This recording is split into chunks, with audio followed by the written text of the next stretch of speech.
Kollywood star hero Ajit Kumar హీరోగా నటించిన cinema పట్టుదల. త్రిష హీరోయిన్ గా నటించిన ఈ సినిమాలో అర్జున్, రెజినా కీలక పాత్ర పోషించారు.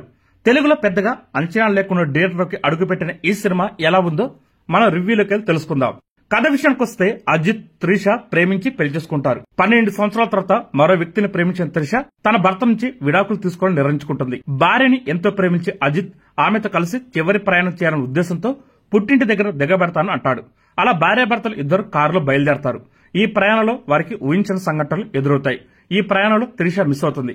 ఆమెను ఎవరు కిడ్నాప్ చేశారు, ఎందుకు చేశారు, ఈ ప్రయాణంలో రెజినా, అర్జున్ పాత్రలేంటి, భార్య త్రిషని కాపాడటం కోసం అజిత్ ఏం చేశాడు, చివరికి త్రిషని కాపాడా అనేది ఈ సినిమా చూసి మనం తెలుసుకోవాలి.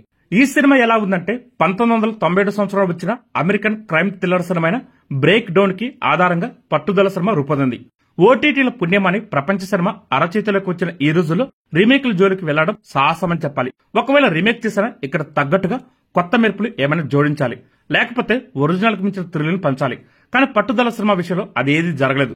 అసలు కథలోకి వెళ్లడానికి దర్శకుడు చాలా సమయం తీసుకున్నాడు. మొదటి గంట సేపు అజిత్, త్రిష మధ్య వచ్చే సన్నివేశాలు చాలా సప్పగా సాగాయి. అలాగే త్రిష కిడ్నాప్ తర్వాత కథ ఆసక్తికరంగా మారుతుంది. ఇంటర్వెల్ సన్నివేశాలు మెప్పిస్తాయి. కానీ సెకండ్ హాఫ్ లో మళ్లీ అదే తంతు.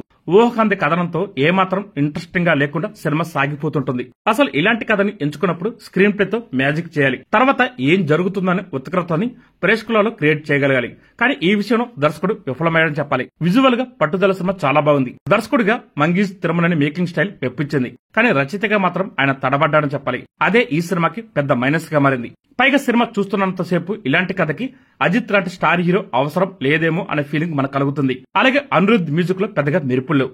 పాటలు, నేపథ్య సంగీతం జస్ట్ ఓకే అనేలా ఉన్నాయి. ఓం ప్రకాష్ సినిమాటోగ్రఫీ ఆకట్టుకుంది. ఈ సినిమాకి ప్రధాన బలంగా కెమెరా పనితనం నిలిచింది. అలాగే ఎన్బి శ్రీకాంత్ ఎడిటింగ్ ఇంకా క్రిస్పీగా ఉండాల్సింది. నిర్మాణ విలువలు బాగున్నాయి. తెలుగులో డబ్బింగ్ తేలిపోయిందని చెప్పాలి. ఇంకా నటీనటుల పనితీరు విషయానికి వస్తే అజిత్ తనదైన స్క్రీన్ ప్రజెన్స్ తో మెప్పించాడు. లుక్స్ బాగున్నాయి. యాక్షన్ సీక్వెన్స్ తో పాటు ఎమోషనల్ సీన్స్ లోను తన మార్కు చూపించాడు. త్రిష తనదైన నటనతో ఆకట్టుకుంది. ముఖ్యంగా ఎమోషనల్ సన్నివేశాలు మెప్పించింది. అలాగే అర్జున్, రెజినా వారి పాత్రకు తగ్గట్టు న్యాయం చేశారు. ఫైనల్ గా ఈ సినిమా ఎలాగుందంటే ఒక్కసారైతే ఈ సినిమా చూడొచ్చు.